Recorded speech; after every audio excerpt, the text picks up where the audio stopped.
এইচএসসিতে 15 marks তোলার জন্য একটা বেস্ট ওয়ে হচ্ছে রাইটিং এ স্টোরি। তোমাদের এইচএসসি পরীক্ষায় 8 নম্বর কোয়েশ্চেন আসে story writing. So welcome everyone, আমরা আজকে স্টোরি নিয়ে কথাবার্তা বলবো এবং স্টোরি লেখার টেকনিক সম্পর্কে আমরা কিছুটা জানবো এবং কয়েকটা আমাদের যে ফেমাস স্টোরি আছে সেগুলো সম্পর্কে জানবো। So let's get started. সাধারণত আমরা স্টোরি বলতে দুই ধরনের স্টোরিকে বোঝাচ্ছি এখানে। একটা হচ্ছে এনসিএন স্টোরি, যেটা আসলে আগেকার গল্প, মানুষের কথাবার্তা সেখান থেকে উৎপত্তি হয়েছে সেরকম কিছু স্টোরি সম্পর্কে লিখতে বলা হয়। যেমন মানুষ আগের আগের সময়ে বলতো, আগের কাহিনী বলতো, সেরকম স্টোরি। আর কিছু হচ্ছে ক্রিয়েটিভ স্টোরি। ক্রিয়েটিভ স্টোরি মানে হচ্ছে এটা আগেকার কোনো স্টোরি না, এটা হচ্ছে তোমাকে নতুন করে লিখতে হবে, তোমার নিজ থেকে স্টোরি বানাতে হবে। Story is something that you can make up, এটা এটা তুমি নিজে বানাইতে পারবে। So that's called creative story. But আমরা আজকে এনসিএন স্টোরি নিয়ে কথা বলবো, কারণ পরীক্ষায় অনেক সময় দেখা যায়, বেশিরভাগ সময় এনসিএন স্টোরিগুলো আসে, অর্থাৎ আগের কাহিনীগুলো আসে। সো সেরকম কয়েকটা স্টোরি নিয়ে আমরা আজকে কথা বলবো। স্টোরি লিখতে গেলে তোমাদের কিছু নিয়ম মেনটেন করতে হবে, অর্থাৎ স্টোরি লেখার সময় তোমাদেরকে কিছু রুলস মেনটেন করতে হবে এক্সাম হলে। যেমন প্রথমত হচ্ছে তোমাকে একটা টাইটেল দিতে হবে, একটা প্রপার টাইটেল দিতে হবে। তোমার পরীক্ষায় কিন্তু প্রশ্নটা থাকবে হচ্ছে স্টোরির ফার্স্টের কয়েকটা সেন্টেন্স লেখার মাধ্যমে, অর্থাৎ তোমাকে স্টোরির ফার্স্ট কয়েকটা সেন্টেন্স লিখে দিবে, এরপর থেকে তোমাকে ক্রিয়েটিভ ওয়েতে ওই স্টোরিটা লিখতে হবে। সো ওইটা লেখার সময় তোমাকে ফার্স্টে একটা যেটা দিতে হবে সেটা হচ্ছে একটা টাইটেল দিতে হবে, একটা প্রপার টাইটেল দিতে হবে। It can be different from your friends, অর্থাৎ তোমার আশেপাশে যে লিখছে তার সে ডিফারেন্ট হতে পারে। It can be all right, but তোমাকে একটা অবশ্যই ওখানে টাইটেল রাখতে হবে, প্রপার অ্যাপ্রোপ্রিয়েট টাইটেল রাখতে হবে। প্রশ্নে প্রদত্ত অংশের সাথে মিলিয়ে এরপর থেকে লেখা শুরু করতে হবে। তোমার পরীক্ষার প্রশ্নে যে অংশটা লেখা থাকবে, অর্থাৎ প্রথম দিকের কয়েকটা সেন্টেন্স যেগুলো লেখা থাকবে তুমি ওগুলো লিখবা, তারপর থেকে তোমার লেখা শুরু করবা। এরপর হচ্ছে কোনো দীর্ঘ বা তার বাধ্যবাধকতা নেই, অর্থাৎ তুমি চাইলেই এটাকে 3 পৃষ্ঠা, 5 পৃষ্ঠা, 10 পৃষ্ঠাও লিখতে পারো, কিন্তু সময়ের স্বল্পতার কারণে, অর্থাৎ তোমার যেহেতু কোনো আনলিমিটেড টাইম দেওয়া থাকে না পরীক্ষার হলে, সো তোমাকে একটা একটা স্ট্যান্ডার্ড সাইজের লিখতে হবে, যেটা হচ্ছে তুমি 2 থেকে 3 পেজের লিখতে পারো। যেটা আমার সাজেশন, যে তুমি 2 থেকে 3 পেজের যদি প্রপারলি একটা স্টোরি লিখো তাহলে it's enough to get 15 mark. এরপর হচ্ছে সব স্টোরি এবং সব স্টোরিতে যে একটা মোরাল থাকতে হবে সেরকম কোনো কথা নেই। অর্থাৎ আমরা অনেক সময় দেখি স্টোরির একটা মোরাল থাকে। অফকোর্স আমরা স্টোরি বলি বা স্টোরি এগুলো শেয়ার করি বা লিখি, সবগুলোরই একটা হচ্ছে মোরাল থাকে, অর্থাৎ আমরা ওখান থেকে কী শিখতে পারছি, অর্থাৎ ওই স্টোরির শিক্ষণীয় বিষয় কী সেটাই হচ্ছে মোরাল। তাহলে ওই মোরাল যে তোমাকে সবসময় লিখতে হবে ওটা কখনো কি নয়, বাধ্যবাধকতা নেই, তুমি চাইলে লিখতে পারো, না লিখলেও এনাফ। তারপর হচ্ছে স্টোরির একটা ইন্ডিপেন্ডেন্স হচ্ছে তুমি এখানে চাইলে ডিরেক্ট স্পিচ লিখতে পারো। ডিরেক্ট স্পিচ মানে হচ্ছে বক্তা যে সরাসরি যেরকম কথা বলে সেরকম লিখতে পারো। ইনফর্মাল ওয়ার্ডসও ইউজ করতে পারো, স্ল্যাংও ইউজ করতে পারো if that is needed in your story, অর্থাৎ স্টোরিতে যদি প্রয়োজন হয় অনেক সময় দেখা যায় স্ল্যাং, ইনফর্মাল ওয়ার্ডস এগুলো ইউজ করা যায়। সো এই নিয়মগুলো একটু মাথায় রাখতে হবে। এখানে কোনো হার্ড অ্যান্ড ফাস্ট রুল নাই স্টোরি লেখার সময়, যে বেসিক কয়েকটা জিনিসপত্র আছে সেগুলো যদি তোমরা মাথায় রাখতে পারো স্টোরি লেখার সময়, আই হোপ একটা খুব ভালো স্টোরি তোমরা লিখতে পারবা। এখন আমরা দেখব আমাদের পরীক্ষায় আসে সেরকম 10টি মোস্ট কমন স্টোরি। এই 10টি স্টোরি নিয়ে আমরা একটু আজকে ব্রিফ করবো, অর্থাৎ এগুলো ব্যাপারে তোমাদেরকে বলবো এবং তোমরা ট্রাই করবা। যেটা ট্রাই করবে সেটা হচ্ছে আমাদের স্টোরির উপর বেস করে, তোমার গ্রামার ভুল হইতে পারে, whatever you can make, তুমি একটা স্টোরি ওখান থেকে ক্রিয়েট করবা on the basis of what I am going to tell. অর্থাৎ আমি তোমাকে যা বলবো সেগুলোর উপর বেস করে তুমি একটা স্টোরি ইংলিশে লেখার চেষ্টা করবে। আমি বাংলায় বলবো স্টোরিটা, তুমি ওটা ইংলিশে লেখার চেষ্টা করবে এবং সাথে সাথে আমি অবশ্য তোমাকে এগুলো দেখিয়েও দিব যে স্টোরিটা আসলে কীরকম। সো তুমি এটা দেখবা হচ্ছে পরে, কিন্তু আগে তুমি একবার লিখে ফেলবা। সো এটা হচ্ছে আমার সাজেশন। আমাদের এই স্টোরিগুলো হচ্ছে ট্রাস্টিকো, গ্রাফসল, লোজল, এফিনেস, লাইসিন, কন্টেন্টমেন্ট। আচ্ছা, এগুলো আমরা আস্তে আস্তে পরে দেখছি। প্রথমত যেটা আছে এটা হচ্ছে ট্রাস্টিকো। ট্রাস্টিকোর স্টোরিটা হচ্ছে এক সময় গরমের দিনে একটা ক্রো, অর্থাৎ ক্রো মানে হচ্ছে একটা কাক, কি করছিল, পানি খুঁজছিল। সে যে জায়গায় আসছে সেখানে এমন অবস্থা হয়ে গেছিল সেখানে আশেপাশে কোনো পানি পাচ্ছিল না, কোনো ধরনের পানির যে ধরো পুকুরের মতো বা এরকম কোনো পানির কিছুই পাচ্ছিল না। তখন সে কি করলো, হঠাৎ করে দেখলো একটা কলসির মধ্যে কিছু পানি আছে। যখন সে ওই কলসির মধ্যে পানিগুলা খেতে গেল, তখন দেখতে পেল যে কলসির একেবারে নিচেই হচ্ছে পানিগুলা, যেখানে সে ওই পানিগুলা ঠিকমতো খেতে পারছিল না বা ওগুলোর মধ্যে সে পৌঁছাতে পারছিল না। তখন সে বুদ্ধি করে দেখলো যে আশেপাশে কিছু নুড়ি পাথর পড়ে আছে, কিছু পাথর পড়ে আছে। তখন ওই পাথরগুলা নিয়ে সে একটা একটা ওই কলসির মধ্যে রাখলো, কলসি থেকে পানিগুলো উপরে উঠে আসলো, তারপর সে পানিগুলা খেলো। এভাবে হচ্ছে তার বুদ্ধিমত্তার একটা পরিচয় দিয়েছিল ওই কাকটি। এটার মিনিং হচ্ছে যখন তোমার একটা জিনিস করতে হবে, তোমার যখন একটা কাজ সম্পন্ন করতে হবে, তখন তুমি ওটার সমাধান তুমি নিজেই বের করে ফেলতে পারবা। It's kind of like moral এটা, এই স্টোরিটার। সো এটা একটা বেসিক স্টোরি, এত স্টোরিগুলো তোমরা পড়লেই বুঝতে পারবা। আশা করি তোমরা এটা পারবা। এরপর হচ্ছে গ্র্যাস ফল লুজ হল, এটাও ফেমাস একটা স্টোরি। এটার নামটা ডিফারেন্ট হইতে পারে, তোমরা অনেক কিছু দিতে পারো। এক গোল্ডেন গোস আছে, তারপর এরকম আরও অনেক তোমরা টাইটেল দিতে পারো, টাইটেল ডিফারেন্ট হতে পারে। তবে স্টোরিটা আমি একটু যদি শর্টে বলি, সেটা হচ্ছে একজন গ্রামের কৃষক, তার একটা হাঁস ছিল, যে হাঁসটা তাকে প্রতিদিন একটা একটা করে স্বর্ণের ডিম দিত।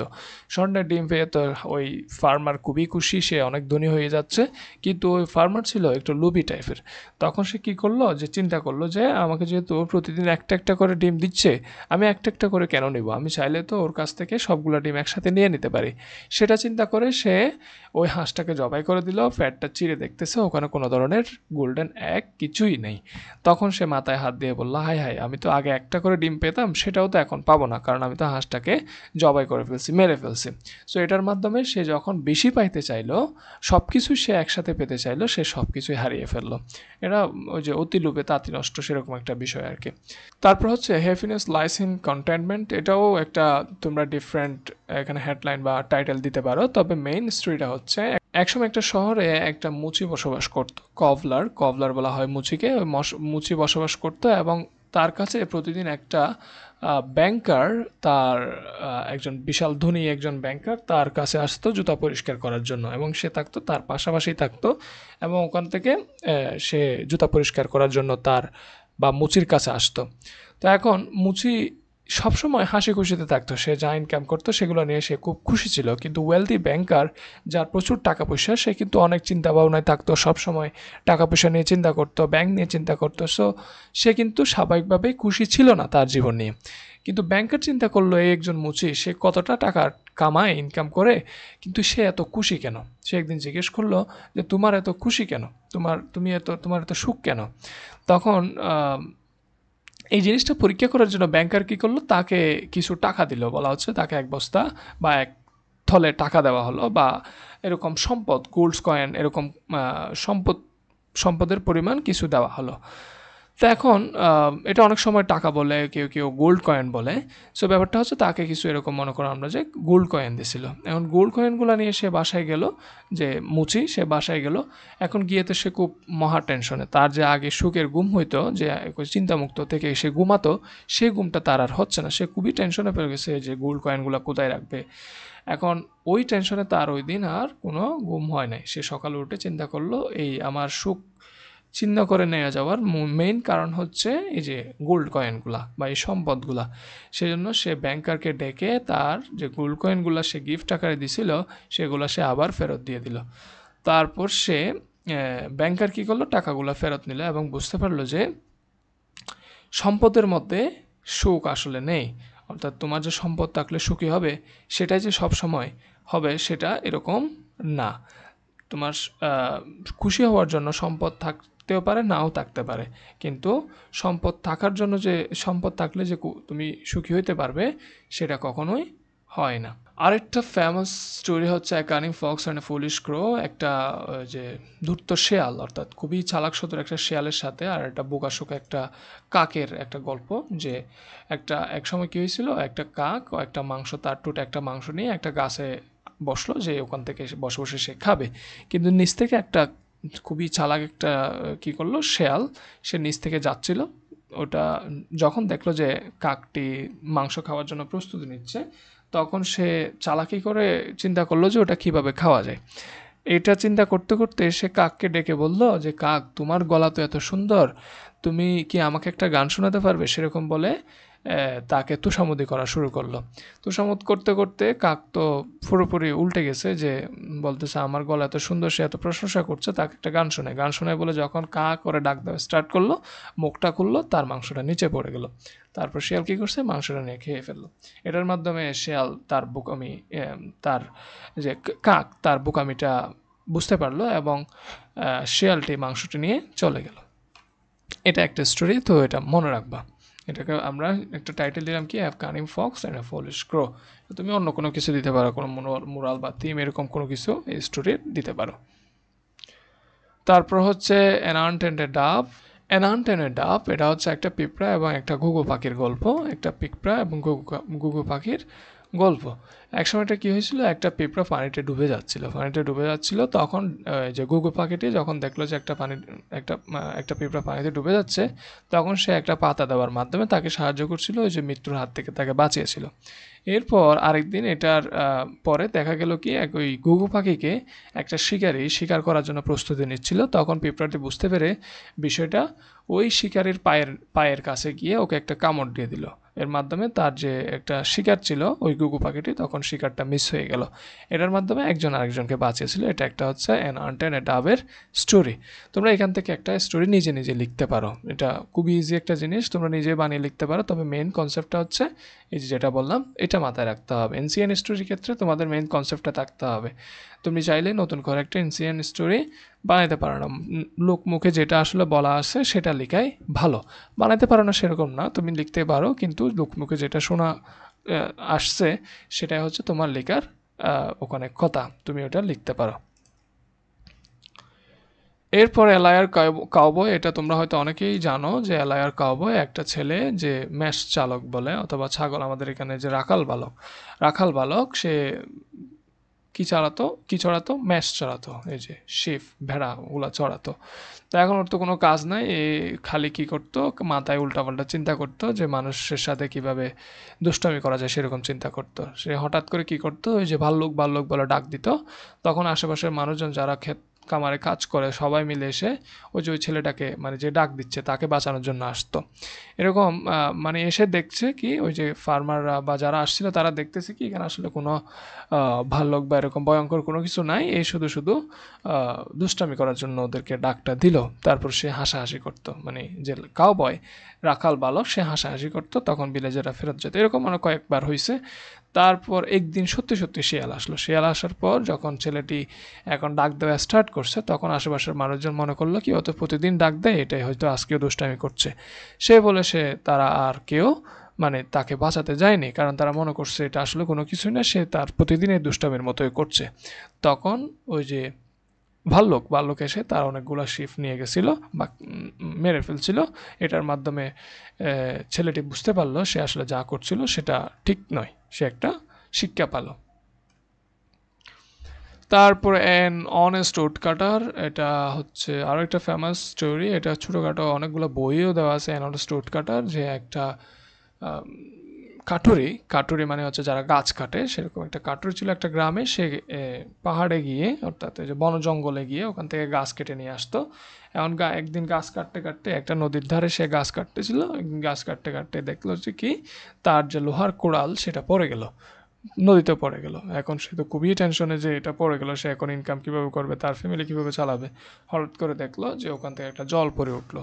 জল পড়ে উঠে বলতেছে যে তোমার কি হয়েছে, যে তারপর সে যে অনেস্ট উড কাটার, সে বলল তার হিস্টোরিটা বলল। তারপর সে একটা ডুব দিয়ে, মানে যে জল পড়ে উঠলো, সে একটা ডুব দিয়ে একটা স্বর্ণের কোড়াল নিয়ে এসে তাকে বলল, এটা কি তোমার কোড়াল?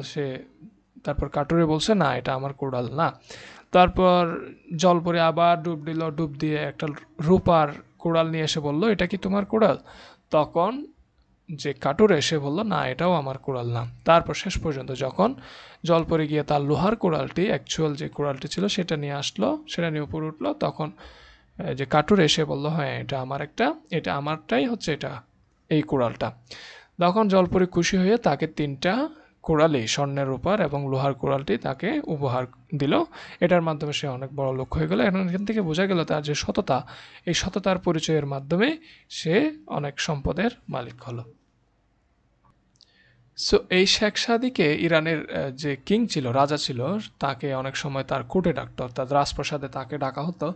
একদিন সে যখন কোর্টে যাচ্ছিল, রাত হয়ে যাওয়ার কারণে সে একজন মহৎ লোকের বাসায় আশ্রয় গ্রহণ করলো, শেল্টার নিল। আর শেল্টার নেওয়ার পর দেখতেছে তখন কিন্তু ওই যে শেখ সাদি খুবই নর্মাল কাপড় চোপড় পছন্দ করতো, সেরকম মানে দামি দামি কাপড় পরে সে হাবভাব দেখাবে সেরকম অবস্থা মানে সে করতো না, সেরকম ছিল না, সে খুবই একজন সিম্পল মানুষ ছিল।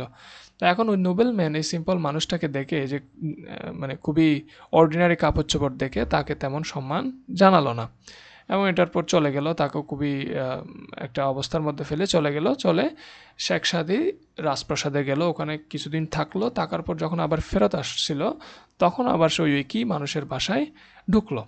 এখন এই যখন ফেরত আসছিল তখন কিন্তু সে রাজার কাছ থেকে অনেক কিছু গিফট পেয়েছিল, অনেক দামি দামি কাপড় গিফট পেয়েছিল। ওগুলা পরে সে কিন্তু ওই মানুষটার বাসায় ঢুকলো। ঢোকার পর আশ্রয় নেওয়ার জন্য ঢুকছে, ঢোকার পর তাকে যখন খাবার দেওয়া হলো, ওই খাবারগুলা শেখ সাদি কী করলো, তার পকেটে নিয়ে নিচ্ছিল, মানে পকেটে ঢুকাচ্ছিল। তখন মানুষটি আশ্চর্য হয়ে বলল যে আপনি খাবারগুলো পকেটে নিচ্ছেন কেন? তখন সে বলল যে শেখ সাদি বলল যে এই খাবারগুলো আসলে আমাকে দেওয়া হয়নি, এগুলো দেওয়া হয়েছে আমার কাপড়কে, অর্থাৎ আমি যে ড্রেস পরছি, দামি ড্রেস পরছি, এই দামি ড্রেসের জন্য কিন্তু আমি খাবারগুলো পাইছি। কারণ এর আগে তো একই মানুষটি আসছিল সাধারণ কাপড় চোপড় নিয়ে, তখন কিন্তু তাকে এরকম ভালো খাবার দেওয়া হয়নি। সুতরাং এটার মাধ্যমে নোবেলম্যানটি একটা শিক্ষা গ্রহণ করলো এবং সে তার ভুল বুঝতে পারলো। এরপর Robert Bruce and the spider. Robert Bruce ছিল মূলত স্কটল্যান্ডের কিং, এবং সে 1400 সালের দিকে অনেকগুলো যুদ্ধের মধ্যে দিয়ে গেছে তার রাজ্য বাঁচানোর জন্য, তার অনেকগুলো যুদ্ধ করতে হয়েছিল। তা এখন যুদ্ধের সময় সে দেখা গেল কি অনেকবার হেরে যাচ্ছিল, সে হারার পর প্রায় এরকম অনেক সময় কেউ কেউ বলে 13 বার, আর কেউ কেউ বলে 6 বার, 6 বার হারার পর সে একটা গুহায় আশ্রয় নিল। মানে এখন আমাদের এখানে যে আমাদের প্রাক্তন প্রধানমন্ত্রী ইন্ডিয়ায় গিয়ে পালিয়ে গিয়ে আশ্রয় নিচ্ছে, সেরকম যুদ্ধে হারার পর রবার্ট ব্রুসও দেখা গেছে কি একটা গুহায় আশ্রয় নিল। এখন আশ্রয় নেওয়ার সময় সে একটা দেখতে পেল কি একটা মাকড়সা তা উপরে ওঠার জন্য অনেক চেষ্টা করছিল, যে অনেক চেষ্টার পরও সে বারবার পড়ে যাচ্ছিল। এরকম 6 বার 5 বার হওয়ার পর দেখছে সে 7ম বারে গিয়ে ওই মাকড়সার জালটি বুনতে পারছিল বা উপরে উঠতে পারছিল। এটার মাধ্যমে এটা দেখে সে আবার কি হলো, মোটিভেটেড ফিল করলো। মোটিভেটেড ফিল করার পর সে ওখান থেকে এসে আবার সৈন্য জোগাড় করা শুরু করলো, সবাইকে একত্রে করে সে আবার যুদ্ধে ঝাঁপিয়ে পড়লো। এটার মাধ্যমে সে আবার যুদ্ধ জয় করলো, তার রাজ্য সে ফিরে পেলো, পুরোপুরি স্বাধীন করে নিল। সো এটা একটা স্টোরি যে তুমি যদি একটা কিছু না পারো, তাই সেটা যদি তুমি বারবার করতে থাকো, এটার মধ্যে যদি তোমার মোটিভেশন থাকে, তখন তুমি এটা অবশ্যই অর্জন করতে পারবা। এরপর a friend in need is a friend indeed, খুবই ফেমাস গল্প, এগুলো আমরা সব পড়ছি, আগের ক্লাসেও পড়ছি। So a friend in need is a friend indeed, এটার মানে হচ্ছে যে আসলে প্রয়োজনে যে বন্ধু হয়, এ ফ্রেন্ড ইন নিড মানে হচ্ছে প্রয়োজনে যে বন্ধু হয় সে হচ্ছে প্রকৃত বন্ধু। তাহলে সেই গল্পটা আসলে কীরকম, একটা গ্রামে দুইটা বন্ধু ছিল, খুবই ঘনিষ্ঠ বন্ধু, তারা অনেক সময় একসাথে কাটাতো। তো একদিন কি করলো, দুই বন্ধু একটা জঙ্গলের মাঝখান দিয়ে যাওয়া শুরু করলো, মানে জঙ্গলের মধ্যে হাঁটছিল। তখন দেখলো কি হঠাৎ করে একটা বেয়ার, ভাল্লুক কি করলো, আসা শুরু করছে, যে একটা ভাল্লুক আসতেছিল তাদের দিকে। এটা দেখে প্রথম বন্ধু কি করছে, সে গাছ গাছ বাইতে জানতো, অর্থাৎ গাছের উপর উঠতে জানতো, সে গাছের উপর উঠে গেল দ্বিতীয় বন্ধুর কথা চিন্তা না করে। এখন দ্বিতীয় বন্ধু তো মহা মুশকিলে, সে তো গাছ বাইতে পারে না বা গাছের উপর উঠতে পারে না। তখন সে কি করলো, একটা জিনিস তার মাথায় আসলো যে ভাল্লুক অথবা বেয়ার আসলে কি করে না, মরা মানুষ খায় না, অথবা মরা প্রাণী খায় না। সে মাটিতে শুয়ে পড়ে এবং মরার একটা ভান ধরে, সে মরে গেছে সেরকম একটা ভান ধরলো। তারপর বালকটি তার কাছে আসলো, তাকে একটু শুকলো টুকলো, কানের মধ্যে মুখে গায়ের মধ্যে শুকলো। তারপর সে যখন বুঝতে পারছে যে এটা আসলে মরা মানুষ, বা সে যখন এভাবে শুয়েছিল, সে ভাল্লুক চিন্তা করলো এটা একটা মরা মানুষ, আমি এটা খাইতে পারবো না, সে চলে গেল। চলে যাওয়ার পর প্রথম বন্ধুটি গাছ থেকে নেমে তাকে জিজ্ঞেস করলো যে তোমাকে ভাল্লুকটি কী বলছিল। তারপর সে বন্ধুটি বলল, দ্বিতীয় বন্ধু যে শুয়েছিল সে বলল যে আসলে ওই ভাল্লুকটি আমাকে কানে কানে বলছিল একজন বন্ধু যে তার অন্য বন্ধুকে বিপদে ফেলে পালিয়ে যায়, চলে যায়, সে আসলে খুবই খারাপ বন্ধু, তাকে বিশ্বাস করা যায় না, সেরকম একটা কথা বলল। সো এটার মাধ্যমে আসলে বোঝায় যে আমাদের বন্ধু বন্ধু মানে ওটাই বন্ধু যে আসলে তোমাকে বিপদে সাহায্য করে। সো এটা এটা হচ্ছে এই স্টোরির মেইন কাহিনী। তো আশা করি বুঝতে পারছো। এই হচ্ছে তোমার 10টা স্টোরি যেগুলা আমাদের পরীক্ষায় খুবই কমনলি আসতে পারে এবং আসছিল অনেকগুলো। আমি কিন্তু এগুলো তোমাদের প্রিভিয়াস ইয়ার কোয়েশ্চেন অ্যানালাইজ করে এই স্টোরিগুলো বের করছি। সো তোমরা আশা করি স্টোরিগুলো বুঝতে পারছো। যদি কোনো কোয়েশ্চেন থাকে please let me no in the comment box, এবং তুমি যদি অন্য কোনো টপিকের উপর ক্লাস চাও বা তোমার যদি কোনো রিকোয়েস্ট থাকে ওটাও জানাবা। Hope you all the best, by.